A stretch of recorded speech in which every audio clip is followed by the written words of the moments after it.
Hello everyone, कैसे हैं आप सब। होपफुली फाइन होंगे। मैं होप करता हूँ आपका last week logical as well as profitable गया होगा। तो एक और वीडियो लेकर आपके सामने प्रेजेंट है। इस वीडियो में क्या डिस्कस करेंगे, हमेशा की तरह निफ्टी, बैंक निफ्टी और फाइनेंशियल निफ्टी के लेवल्स को डिस्कस करेंगे। साथ में डिस्कस करेंगे कि जब अगले वीक मार्केट ओपन होगा हम उसे कैसे लॉजिकली डील करें। हमेशा की तरह ये जो प्रोसेस है 2 पार्ट में डिवाइड रहेगी। फर्स्ट पार्ट में विल डिस्कस अबाउट जो भी ग्लोबल सेंटिमेंट है, जो भी करंट ट्रेंड है। उसके बाद हम लोग लेवल्स की तरफ जंप करेंगे। तो ग्लोबल अगर मार्केट का मूव देखें तो उसमें कोई परेशानी है नहीं, काफ़ी स्ट्रॉन्ग है। यूएस की मार्केट और बाकी सारे मार्केट अपने ऑल टाइम हाइज़ के आसपास ट्रेड हो रही हैं। फ्राइडे यूएस की मार्केट के लिए वीक रहा है। जो फेड के चेयरमैन ने कोई कमेंट्री करी थी जो ये कंक्लूड कर रही थी कि आगे हो सकता है इतनी एग्रेसिवली रेट कट ना हो, और उसे आईटी सेक्टर ने नेगेटिव लिया। That's why Nasdaq around 500 points गिरी है फ्राइडे को। डाउ 300 पॉइंट्स के आसपास नेगेटिव बंद हुई है। तो ओवरऑल ट्रेंड में कोई भी प्रॉब्लम है नहीं बाहर के। तो बस वो है कि एक न्यूज़ आई, उसको मार्केट ने डाइजेस्ट किया है फ्राइडे को। हमारी मार्केट ने अगेन, फ्राइडे तो क्लोज थी, थर्सडे को अगेन एक वीक डे देखा, कंसोलिडेशन देखा हम कह सकते हैं। थर्सडे और वेडनेसडे, ट्यूसडे और वेडनेसडे जो सेलिंग आई थी इंटेंस, मार्केट ने थर्सडे उसे थोड़ा डाइजेस्ट किया है। निफ्टी और बैंक निफ्टी हल्की हल्की नेगेटिव टेरिटरी में बंद हुई थी। निफ्टी अराउंड 26 पॉइंट नेगेटिव बंद हुई थी। बैंक निफ्टी 91 पॉइंट पॉजिटिव बंद हुई थी। तो कंसोलिडेशन था फ्राइडे को, सॉरी थर्सडे को। बट एक ही पॉजिटिव चीज़ रही कि 23,500 का एक इम्पॉर्टेंट लेवल था। थर्सडे उसे सेव कर लिया मार्केट ने समहाउ। अगला वीक काफ़ी क्रूशियल है। अगर 23,500 जाता है, फर्दर हमें एक सेलिंग देखने को मिल सकती है। एटलीस्ट 200-400 पॉइंट के, एटलीस्ट 23,000 तक हम गिर सकते हैं। और अगर 23,500 बचा लेता है तो यहाँ से एक बाउंस बैक भी आ सकता है। इसमें कोई डाउट नहीं है कि एक शॉर्ट टर्म ट्रेंड जो है हमारे मार्केट का वो चेंज हो चुका है। पहले हायर हाइज हायर लो की फॉर्मेशन होती थी, अब लोअर हाइज और लोअर लो की फॉर्मेशन हो रही है। जब तक 13 ईयर में गेन करके सस्टेन नहीं करता मार्केट, ट्रेंड चेंज नहीं है मार्केट का, और वीक ही रहेगा मार्केट। लॉन्ग टर्म जो ट्रेंड है वो तो ठीक है, स्टिल अप ट्रेंड ही है, बट शॉर्ट टर्म ट्रेंड में दिक्कत आ चुकी है। और अगर ट्रेंड वीक ही रहा तो आने वाले कुछ दिनों या कुछ महीनों में हमें एटलीस्ट 22,500 1000 पॉइंट का फॉल और देखने को मिल सकता है। तो अब देखना होगा अगले वीक क्या करता है मार्केट। बट अगर वीक रहा तो एक रियलिस्टिक लेवल है 22,500 जो आ सकता है मार्केट में। तो ये था। अब लेवल्स की बात करें तो ये हमारे लेवल्स हैं। सबसे पहली चीज़ स्पॉट के लेवल्स हैं, फ्यूचर्स के नहीं है। अगर इसमें ट्रेड बनती है तो आप फ्यूचर या ऑप्शन किसी में भी ट्रेड ले सकते हैं according to your risk taking capacity. कई लोग कन्फ्यूज़ होते हैं कि ऑप्शन में कौन से स्ट्राइक लें। तो जस्ट आउट द मनी या उसके बाद वाली आउट द मनी को आप ले सकते हैं, जिसका डेल्टा नियर अबाउट 0.4 हो। अगर कोई बिगनर पहली बार ये वीडियो देख रहा है, उसे 13 EMA में क्या होता है ये नहीं पता है, डेल्टा क्या होता है ये नहीं पता है, तो इन दोनों पे हम ऑलरेडी डिटेल्ड वीडियो बना के चैनल पे अपलोड कर चुके हैं। इस पर्टिकुलर वीडियो की डिस्क्रिप्शन में भी आपको उसका लिंक मिल जाएगा, आप उसे देख सकते हैं। डाउट पूछ सकते हैं कमेंट सेक्शन में। सपोर्ट है 23,000, 23,250 से 338 का जोन, और 23,500। रेसिस्टेंस है 750 पे, 24,000 का एक जोन आ रहा है जो 13 EMA के साथ मिलके बना है। काफ़ी डेडली जोन होगा अगर मार्केट में कोई बाउंस बैक आया। और 24,250 ऑप्शन सेल रहे हैं तो 24,400 के ऊपर कॉल सेल कर सकते हैं, 22,900 के नीचे की पुट सेल कर सकते हैं। ऑप्शन बायर और सेलर दोनों के लेवल आपकी स्क्रीन पर है, जिसका आप यूटिलाइजेशन अगले वीक कर सकते हो। बेटर विजुलाइजेशन के लिए हम एक बार चार्ट में देख लेते हैं। तो निफ्टी का चार्ट ओपन करते हैं।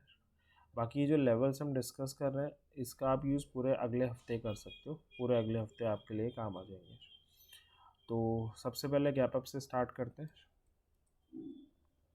गैप अप में आ रहा है हमारा 23,600, जिसे मार्केट पूरे थर्सडे को रेसिस्ट करता रहा था।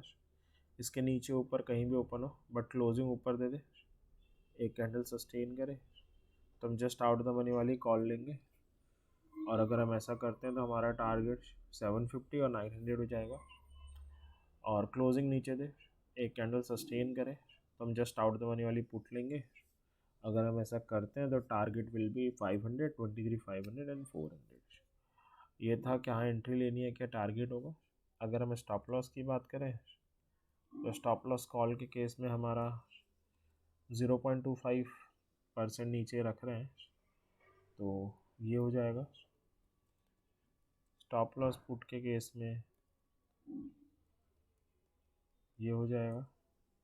तो अल्टीमेटली लगाना हमें प्रीमियम में होता है, तो कॉल इनपुट दोनों में आप 25 पॉइंट्स नीचे लगा सकते हो। तो ये था गैप अप का केस। अब हम चलते हैं फ्लैट की तरफ। फ्लैट का मतलब है जहाँ पे क्लोज हुई है मार्केट वहीं कहीं पे खुल जाना। तो 532 के आसपास क्लोज हुई है, यहीं कहीं पे ओपन हो जाना। अगर ऐसा होता है तो 500 और 600 के बीच में ओपन होगी। जब मार्केट ऐसे कि दो इम्पॉर्टेंट लेवल्स के बीच में ओपन होती है तो अनफॉर्चुनेटली हमें वेट करना पड़ता है कि किसी एक लेवल पे आए, रिवर्सल या ब्रेकआउट करें, उसके बाद ही हम कोई ट्रेड ले सकते हैं। तो ऐसे केसेस में हमें रिवर्सल या ब्रेकआउट का वेट करना पड़ेगा, और अगर वो आता है तो उसके बाद हम श्योरली ट्रेड ले सकते हैं। ये था फ्लैट का केस। अब हम चलते हैं अपने थर्ड केस की तरफ, जो है गैप डाउन का। गैप डाउन के केस में तो 24,500 का लेवल ही है। ये जाना तो और फर्दर ट्रिगर करवाएगा सेलिंग। इसके नीचे ऊपर कहीं भी ओपन हो बट क्लोजिंग नीचे दे दे, एक कैंडल सस्टेन करे, तो हम जस्ट आउट द मनी वाली पुट ले सकते हैं। अगर हम ऐसा करेंगे तो 400 और 250 हमारा टारगेट हो जाएगा। क्लोजिंग ऊपर दे, एक कैंडल सस्टेन करें तो जस्ट आउट द मनी वाली कॉल लेंगे। अगर हम ऐसा करते हैं तो 600 और 750 हमारा टारगेट हो जाएगा। तो ये था कि निफ्टी अगर गैप अप, गैप डाउन या फ्लैट खुले तो उसे कैसे डील करना है। बाकी जो लेवल्स हैं आप पूरे अगले हफ्ते यूटिलाइज कर सकते हो। अब हम चलते हैं बैंक निफ्टी की तरफ। सपोर्ट 50 पे है, 49,654 से 750 का जोन है, 49,500 है और 49,000 है। रेसिस्टेंस के नाम पे हमारे पास 50,500 है, 51 है, 51,250 का एक जोन है, 51,500 है। बायर सेलर दोनों के लेवल्स आपकी स्क्रीन पे रहे। बेटर विजुलाइजेशन के लिए एक बार चार्ट में देख लेते हैं। तो ये है हमारा बैंक निफ्टी का चार्ट। तो सबसे पहले गैप अप से स्टार्ट करते हैं।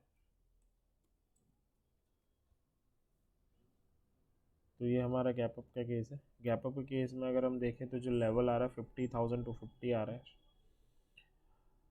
इसके नीचे ऊपर कहीं भी खुले बट क्लोजिंग ऊपर दे दे, एक कैंडल सस्टेन करे, तो हम जस्ट आउट द मनी वाली कॉल लेंगे। अगर हम ऐसा करते हैं तो टारगेट हमारा 500, 50,500 और 50,600 हो जाएगा।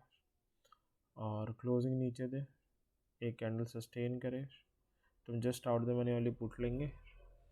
अगर हम ऐसा करते हैं तो टारगेट 50,000 और 49,900 हो जाएगा। स्टॉप लॉस की बात करें, स्टॉप लॉस हमारा कॉल के केस में तो ये हो जाएगा, और पुट के केस में ये हो जाएगा। ट्रेडिंग हम अल्टीमेटली प्रीमियम में करते हैं तो आप 50 पॉइंट्स नीचे लगा सकते हैं, कॉल में भी पुट में भी। ये था गैप अप का केस। अब देखते हैं फ्लैट का केस। फ्लैट का केस है कि मार्केट 50,179 पे क्लोज हुई है, कहीं पे ओपन हो जाना। अगर ओपन होती है तो 250 का लेवल जस्ट सर पे आ रहा है, इसको ब्रेक करके सस्टेन करे तो जस्ट आउट जाने वाली कॉल ले सकते हैं। 500 और 600 टारगेट हो जाएंगे।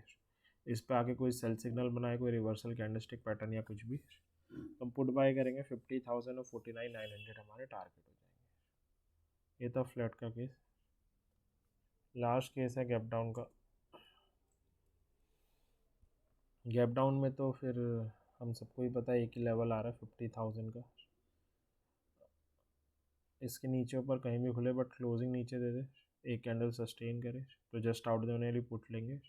750 और 600 टारगेट हो जाएंगे। क्लोजिंग ऊपर दे, एक कैंडल सस्टेन करे तो जस्ट आउट देने वाली कॉल लेंगे। टारगेट 250 और 400 हो जाएगा। तो ये था कि बैंक निफ्टी अगर गैप अप खुले, गैप डाउन खुले और फ्लैट खुले तो उसे डील कैसे करना है। बाकी लेवल्स अगले पूरे वीक काम करेंगे। अब आते हैं लास्ट इंडेक्स फाइनेंशियल निफ्टी पे। सपोर्ट है 23,120, 23,000, 22,750 और एक जोन आ रहा है। रेसिस्टेंस के नाम पे 4 लेवल है हमारे पास, इनका यूटिलाइजेशन कर सकते हैं। यहाँ पे शायद कुछ गलती होगी, ये है और बाकी आपकी स्क्रीन पे रहे कि कौन सी हमें स्ट्राइक पे बाय या सेल करना है। तो ये था नेक्स्ट वीक के रिगार्डिंग डिस्कशन। मैं होप करता हूँ डिस्कशन आपकी कोई जेन्युइन ट्रेड लेने में हेल्प करेगा। इसी विश के साथ एंड करते हैं। Thank you very much.